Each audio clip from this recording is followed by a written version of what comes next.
आज की क्लास में हम सीखेंगे ऑब्जेक्ट मेन्यू में से इमेज ट्रेस को। इससे पहले मैं आपको बताऊं कि इससे पहले मेरा पिछली क्लास में टॉपिक था पर्सपेक्टिव और लाइव पेंट में। आपको बताऊं कि इसी में सेम ही है ऑब्जेक्ट मेन्यू में और यहाँ पर टूल बार में। यहाँ पे पर्सपेक्टिव लाइव पेंट को हमने सीखा था। तो ये क्लास नंबर 35 में इससे पहले कि मैं सिखा चुका हूँ और इसको मज़ीद इसी में देखना और उन्हीं चीज़ों को रिपीट करना ज़रूरी नहीं है। आगे कोई नई चीज़ें हम सीख लेते हैं। तो मैं इमेज ट्रेस को सीखूंगा कि यहाँ पे आपको बताऊंगा कि जैसा कि इमेज ट्रेस है तो मैं यहाँ पे आ जाता हूँ ऑब्जेक्ट में। ऑब्जेक्ट में आने के बाद देखें कि लाइव पेंट के बाद यहाँ पे है इमेज ट्रेस और इमेज ट्रेस के अंदर यहाँ पे मैक है, मैक एंड एक्सपेंड है, रिलीज़ है और एक्सपेंड है। तो हम इनको चारों को देखते हैं इसी क्लास में। तो मैं यहाँ पे आ जाता हूँ और यहाँ पर आने के बाद मैं यहाँ पे कोई पिक्चर और यहाँ पे ड्रैग कर देता हूँ, यहाँ पे प्लेस करता हूँ या ओपन करता हूँ। तो यहाँ फाइल में आएंगे, फाइल में आने के बाद यहाँ पे प्लेस पे कर देते हैं। अब मैं यहाँ से कोई भी पिक्चर यहाँ पे लेके आऊँगा और यहाँ पे प्लेस कर दूँगा। मैं यहाँ पे आ जाता हूँ, यहाँ पे मेरे पास एक पिक्चर है, मैं यहाँ पर लाकर इसे प्लेस कर देता हूँ। जैसे ही प्लेस करूँगा मेरे पास ये पिक्चर आ जाएगी। अब यहाँ से इसको एम्बेड कर देंगे। एम्बेड करने के बाद मैं यहाँ पर लाकर इसकी एक डुप्लीकेट कॉपी यहाँ पे बना देता हूँ। यहाँ पे इसकी दो, यहाँ पे अभी दो पिक्चर हैं, मैंने इसी को आर्ट के साथ एक डुप्लीकेट कॉपी बना दी है। अब ये दो पिक्चर मेरे पास आ गई हैं। अब मैं एक पे वर्किंग करूँगा, फिर उसके बाद जो नेक्स्ट है हम उस पर वर्किंग करेंगे। पहले मैं यहाँ पे आ जाता हूँ, इसे सेलेक्ट कर देता हूँ। सेलेक्ट करने से पहले मैं आपको एक और चीज़ बता दूँ, मैं बाहर क्लिक करूँगा। अब ये दोनों पिक्चर मेरे पास इनमें से कोई भी एक सेलेक्ट नहीं है। मैं बाहर मैंने क्लिक कर दिया। क्लिक करने के बाद दोबारा से ऑब्जेक्ट पे जाऊँगा। ऑब्जेक्ट में जाने के बाद इमेज ट्रेस पे क्लिक करूँगा। तो जैसे ये इमेज ट्रेस को मैंने क्लिक किया, क्लिक करने के बाद ये देखें ये चारों की चारों मेरे पास हाइड हैं। ये तभी शो होंगे जब मेरे पास इमेज होगी और यहाँ पे हम अगर इसे सेलेक्ट करें तो यहाँ पे शो होगा। अब मैं एक और चीज़ बताऊं, यहाँ पे प्रॉपर्टी बार में देखें मेरे पास कोई इमेज नाम का कोई भी यहाँ पे मेन्यू नहीं है या टूल नहीं है। तो मैं यहाँ पे आके इसे क्लिक करूँ तो क्लिक करने के बाद ये देखें मेरे पास आ गया इमेज ट्रेस है।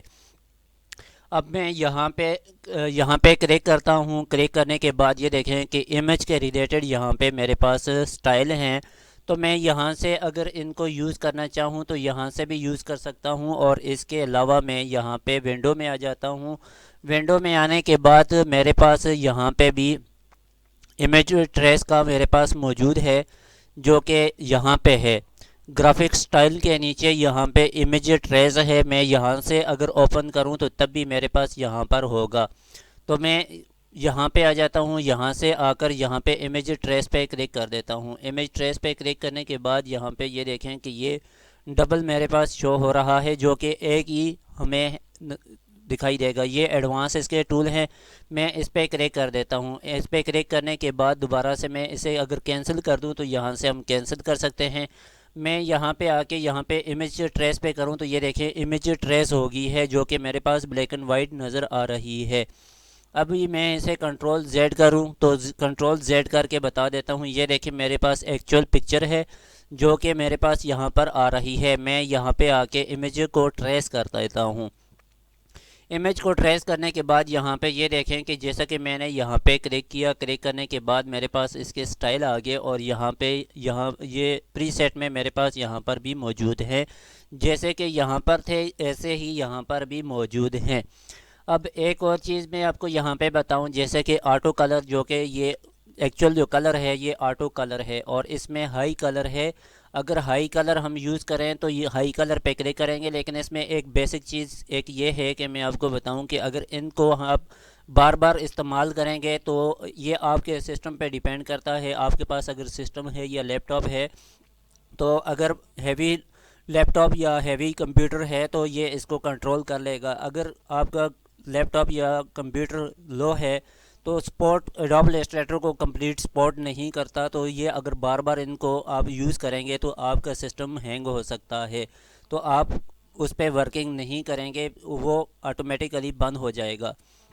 तो आप इस तरह करें, जो आप यूज़ करें तो उसको बार बार क्लिक ना करें और एक बार क्लिक करके उसे छोड़ दें। जब वो कंप्लीट हो जाए, अपना प्रोसेस जब कंप्लीट कर ले, तो जब वो पहले वाला स्टाइल उस पर अप्लाई हो जाए, फिर उसके बाद सेकंड आप उस पर अप्लाई करें। जब वो कंप्लीट हो जाए, इस तरह थर्ड जो भी आपने यूज़ करने हैं उनको स्टेप बाय स्टेप आपने यूज़ करना है। जो कि मैंने ये बेसिक पॉइंट है इसी वजह से बताया। जो लोग नए हैं तो वो बार बार अगर इस पर क्लिक करेंगे तो उनका सॉफ्टवेयर बिल्कुल ख़राब बंद हो जाएगा और वो सिस्टम भी हैंग हो सकता है, क्योंकि सिस्टम की उस पर रिक्वायरमेंट पे डिपेंड करता है कि सिस्टम कितन उसको सपोर्ट कर सकता है या नहीं कर सकता।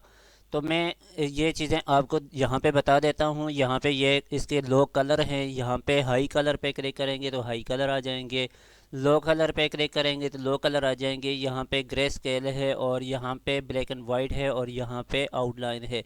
मैं अगर आउटलाइन पे क्लिक करूँ तो यहाँ पे ये देखें कि आउटलाइन पे जैसे ही मैंने क्लिक किया, क्लिक करने के बाद ये थोड़ा सा स्पीड उसकी प्रोसेस चलने के बाद ये देखें कि ये आउटलाइन में कन्वर्ट हो गई है पिक्चर। मैं इसे कंट्रोल जेड कर देता हूँ। कंट्रोल जेड किया तो ये एक्चुअल साइज़ में आ गई। मैं अगर दोबारा से हाई कलर पे क्लिक करूँ तो ये देखें कि ये प्रोसेस इस तरह चलेगा। चलने के बाद ये जब कंप्लीट हो जाए तो ये इस पर अप्लाई हो जाएगा। ये देखें सिस्टम बिल्कुल जो है, ये आपकी सिस्टम की रिक्वायरमेंट पे डिपेंड करता है कि अगर इसको सपोर्ट करता है, ठीक है। तो ये देखें ये हाई क्वालिटी में आ गया, इसका हाई कलर इस पर अप्लाई हो गया है। अभी मैं इसको कंट्रोल जेड करूं तो जैसे मैं इसको अगर कंट्रोल जेड करूं तो ये देखें एक तो कंट्रोल जेड करके अप्लाई कर सकते हैं या एक ऑटो कलर पे अप्लाई करें तो ऑटो कलर भी अप्लाई होगा। अब यहाँ पर ये देखें कि प्रीसेट में मेरे पास डिफ़ॉल्ट कलर आ गया है और डिफ़ॉल्ट पिक्चर है। अगर मैं इसे हाई फिडेलिटी फ़ोटो पे क्लिक करूं तो हाई फिडेलिटी फ़ोटो पे अप्लाई होगा। मैं सिर्फ इनमें से चंद जो है वो उस पर अप्लाई करूंगा ताकि सिस्टम भी हैंग ना हो और ये इस पर वर्क भी करे और ये अप्लाई भी हो जाए। अब ये मैं इस पर करके आपको बता देता हूँ। जैसे ही ये प्रोग्रेस इसकी चल रही है, इनिशियल पिक्सल ये शो कर रहा है, जैसे ये कंप्लीट होगा, कंप्लीट होने के बाद इस पर अप्लाई हो जाएगा। तो जैसे ही ये अप्लाई होगा तो ये इसमें चेंजेस हमें खुद नज़र आएंगी। ये देखें ये हाई, अब इसमें और इसमें देखें कि कितना डिफरेंस है। मैं यहाँ पर आकर यहाँ से मैं इस पर क्लिक करूँ तो ये देखें हमें नज़र ही नहीं आ रहा। इसमें आकर मैं दोबारा से 16 कलर पे सिलेक्ट करूँ तो 16 कलर मेरे पास ये आ जाएगा।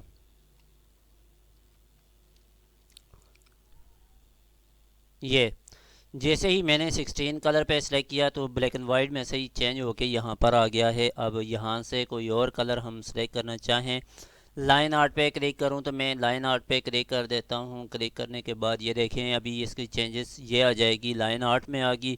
मैं इसे दोबारा से ऑटो कलर पे सिलेक्ट कर दूँ। सिलेक्ट करने के बाद जैसे ही ये प्रोसेस होगा, प्रोसेस होने के बाद ये मेरे पास ऑटो कलर में आ जाएगा। ये देखें ये आ गया। अब यहाँ से चेंज करके दोबारा से मैं अगर डिफ़ॉल्ट पे क्लिक करूँ तो ये देखें डिफ़ॉल्ट में ये ऐसे कलर आ गया। मैं इसे कंट्रोल जेड कर दूँ तो कंट्रोल जेड किया तो ये देखें इसी तरह मेरे पास ये प्रोग्रेस, जैसे जैसे हम इस पर वर्किंग करेंगे तो ये अपना प्रोसेस कंप्लीट करने के बाद मेरे पास उस तरह एक्चुअल शो करेगा। अब मैं इसे डिलीट कर देता हूँ। मैं इसे इसलिए डिलीट कर देता हूँ, डिलीट करने के बाद दोबारा से हम इसकी एक डुप्लिकेट कॉपी बना देते हैं। डुप्लिकेट कॉपी बनाने के बाद यहाँ पे व्यू है, ट्रेसिंग रिज़ल्ट है। तो मैं यहाँ से ट्रेसिंग रिज़ल्ट को आउटलाइन में कन्वर्ट करना चाहूँ तो यहाँ से आउटलाइन पे कन्वर्ट कर सकता हूँ। यहाँ पर जितने भी ये इसके सब मेन्यू में ये फंक्शन हैं तो ये इमेज पे ही रिलेटेड ये वर्किंग करते हैं, तो आप इनको स्टेप बाय स्टेप यूज़ करें।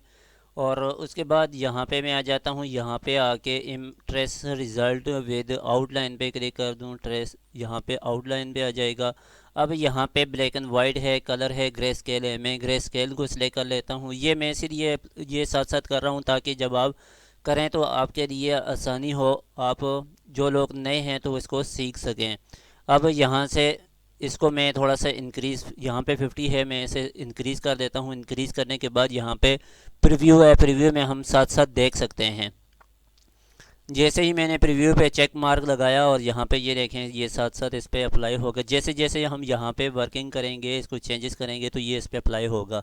ये देखें ये हमारे पास इस तरह आ गया, ग्रे स्केल में आ गया है। अब यहाँ से मैं कलर में करना चाहूँ तो यहाँ से मैं कलर कर सकता हूँ।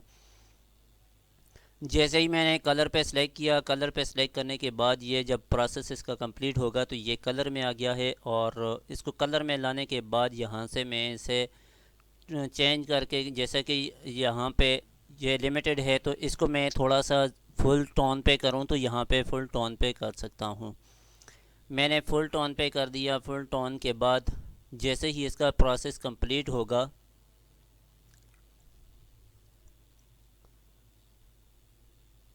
ये जैसे ही कंप्लीट हो गया ये देखें इसमें चेंजेस ये आ गई। फिर अभी यहाँ से मैं चेंज करके इसके कलर्स को चेंज, जैसे कि 100% इससे भी कम कर सकता हूँ। इसी तरह पाथ है, एडवांस के अंदर पाथ को हम चेंज कर सकते हैं, कॉर्नर्स को हम चेंज कर सकते हैं। इसी तरह नॉइज़ है, नॉइज़ को चेंज कर सकते हैं। और मेथड है से ओवरलैपिंग करना चाहें तो ओवरलैपिंग कर सकते हैं, ब्यूटिंग करना चाहें तो ब्यूटिंग कर सकते हैं। और यहाँ से स्नैप कर्व टू लाइन है तो इसको चेक मार्क लगा, यहाँ पे लगाया है तो यहाँ पे भी अगर इग्नोर वाइट पे करते हैं तो ये ख़त्म हो जाएगा। यहाँ से अगर इनको, ये हमारे पास इसीलिए हाइड हैं कि कुछ हमारे पास ये फंक्शन हर पिक्चर पे अप्लाई नहीं होते, कोई डिफरेंट पे भी यूज़ होते हैं। तो इस तरह यहाँ पे ये जितने भी हैं, यहाँ पे करने के बाद यहाँ से अगर हम सेव करना चाहें तो सेव कर सकते हैं। सेव करने के बाद यहाँ पे इसका नाम आ रहा है कि ट्रेसिंग प्री सेट 1 आ रहा है। मैं इसे ओके कर दूं तो ये देखें कि प्री सेट इसका नाम चेंज हो गया है। अब मैं इसे डिलीट करना चाहूँ तो यहाँ पे आके इसे डिलीट कर दूं तो ये डिलीट हो जाएगा। अभी ये कस्टम आ गया है। तो इस तरह हम इन पे अप्लाई कर सकते हैं। यहाँ पर आएँ और यहाँ पर भी इसे इसको चेंज करना चाहें तो इसके यहाँ से चेंज करके प्रीव्यू कर दें तो ये देखें चेंज कर सकते हैं इसे। जैसे ही मैंने इसका चेंज किया तो यहाँ से चेंज हो गया है। अब मैं इसको थोड़ा सा इंक्रीज़ कर दूं, करने के बाद ये देखें और यहाँ पर ये देखें। तो इस तरह हम चेंज कर सकते हैं। इस तरह नॉइस भी हम चेंज कर सकते हैं। नॉइस चेंज करने के बाद अगर इग्नोर वाइट पे करें तो इग्नोर वाइट जो स्पेस है वो ख़त्म हो जाएगी। और यहाँ से स्ट्रोक अगर लगाना चाहें तो स्ट्रोक की तादाद यहाँ से हम इंक्रीज़ कर सकते हैं। जितनी स्ट्रोक हम लगाना चाहेंगे तो हम यहाँ से लगा सकते हैं। तो आप इस तरह जितनी आपको स्ट्रोक चाहिए आप यहाँ से अप्लाई करें। अप्लाई करने के बाद इसको प्रीव्यू पे करें तो प्रीव्यू आपको साथ साथ ये दिखाई देगा। तो मैं जहाँ पे, जैसा कि यहाँ पे ये प्रीव्यू पे क्लिक करें तो प्रीव्यू दिखाई देगा। यहाँ से ट्रेस करें तो ये ट्रेस करेगा। ठीक है। तो इनको ऐसे ही यूज़ करके यहाँ से अगर सेव करना चाहें यहाँ से सेव कर दें। अगर उसका नाम चेंज करना चाहें तो नाम भी चेंज कर सकते हैं। जैसे कि मैंने यहाँ पे सेव किया था, यहाँ पे उसका नाम शो हो गया और मैंने डिलीट प्रेस किया तो यहाँ पे कस्टम आ गया है। तो ये सारा जितने भी हैं यहाँ से प्रॉपर्टी बार में से अगर इसको यहाँ से अप्लाई करें तब भी यही शो होंगी। और विंडो में आकर यहाँ से इसका इमेज ट्रेस को क्लिक करें और क्लिक करने के बाद इमेज के रिलेटेड जितने भी हैं वो हमारे पास यहाँ पर आएंगे और हम यहाँ से स्टाइल को चेंज करके इमेज पे अप्लाई कर सकते हैं। तो आज के लिए इतना ही काफ़ी है। मिलते हैं नेक्स्ट क्लास में और नेक्स्ट इसके सब मेन्यू हैं इनको डिटेल के साथ सीखते हैं।